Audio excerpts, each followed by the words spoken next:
Students, welcome to the subject Software Engineering. At present, we are studying chapter Design Engineering, and today's topic is Design Process and Design Quality.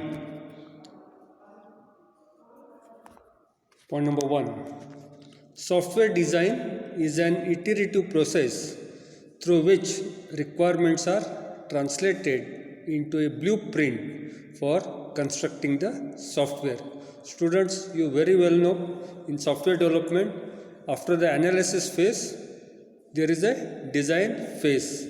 In analysis phase, we gather a lot of information regarding the present system or system that we are going to build, and we develop model.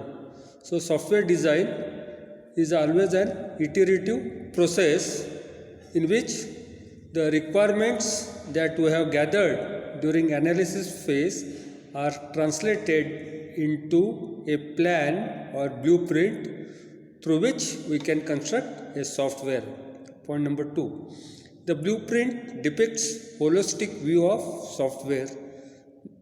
That is, the design is represented at high level of abstraction, a level that can be directly traced to the specific system objectives and more detailed data, functional and behavioral requirements. Students, you know, design is a blueprint that will give total view of the software.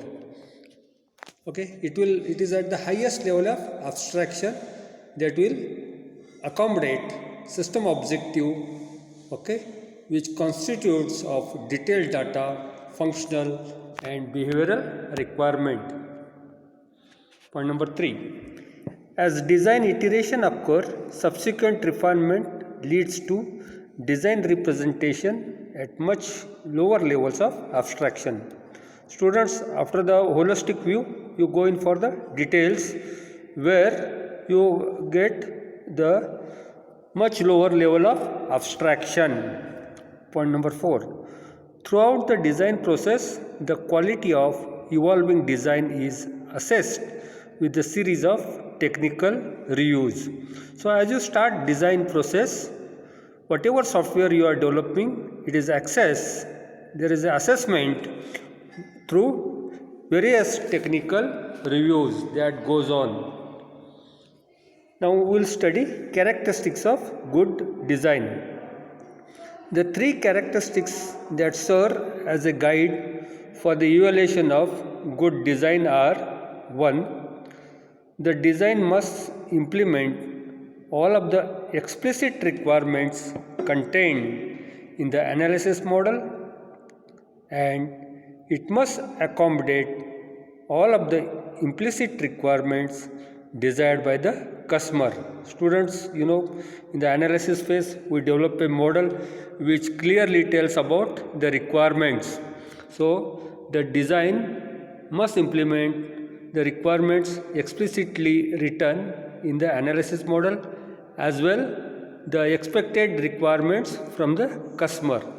Point number 2. The design must be readable, understandable guide for those who generate code and for those who test and subsequently support the software. Yes, so this design, whatever you develop, okay, should be readable or it should be understandable by all the participating members, those who are going to write the program code and those people who are going to test those programs and those people who are going to maintain the software. So for all the people, it should be readable and understandable.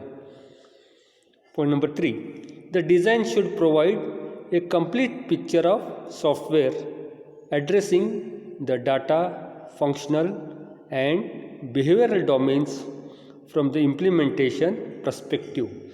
Yes, design should give complete picture of the software. It should speak about what are the data requirements of the user. It should speak about how this data is going to convert into the information. So that is the functional part, and behavioral, that is how this system is going to adjust with the other system presently working in that organization. Now next we'll go to quality guidelines. The technical criteria for good design are: 1. The design should exhibit an architecture that, it has got three criteria. A, has been created using recognizable architectural styles or pattern. Is composed of components that exhibit good design characteristics. And C, can be implemented in an evolutionary fashion, thereby facilitating implementation and testing. So students, a good design should have all these architecture characteristics. Is that first, has been created using recognizable architectural style and pattern. So architectural style and pattern should be working pattern. It should have components that exhibit good design characteristics. And thirdly, it should be implemented in an evolutionary manner which facilitates the implementation and the testing part of the software. Point number 2, a design should be modular, that is, the software should be logically partitioned into elements or subsystem. So there should be modular development, or there should be system and subsystem concept, so that each module can be independently developed. Point number 3, a design should contain distinct representation of data, architecture, interfaces and components. So students, the design should clearly distinguish what is data, what is architecture, what are the interfaces and the components, so that the people understand it well. Point number 4, a design should lead to data structures that are appropriate for the classes to be implemented. So design should have good data structures which can be implemented. Point number 5, a design should lead to components that exhibits independent functional characteristics. Students, when you are developing a design with the help of various components, the components should exhibit independent functional characteristics. Point number 6, the design should lead to interfaces that reduce complexity of connections between components and with the external environments. Students, when you are developing the design with the help of the components, these components should be able to be connected. So there should be good interface between the various components, and the system should have good interface with the external environment. Then only it is possible to implement the system. Point number 7, a design should be derived using a repeatable method that is driven by information obtained during software requirement analysis. Students, whatever code you develop or whatever module you develop, there should be reusability. So today, reusability is important aspect for any software. Point number 8, a design should be represented using notations that effectively communicate its meaning. So the notations that are used in the design should be understood and it should convey the right meaning. So these design guidelines are achieved by application of fundamental design principles, systematic methodology and thorough review. So we have studied 8 guidelines, and these guidelines can be achieved by adopting the fundamental design principle, systematic methodology and thorough review. Now we will go to next aspect, that is quality attributes. So a set of software quality attributes for the software design is given by acronym FURPS. So this FURPS has got meaning. F stands for functionality, U stands for usability, R stands for reliability, P stands for performance and S for supportability. So we'll study one by one. First, functionality.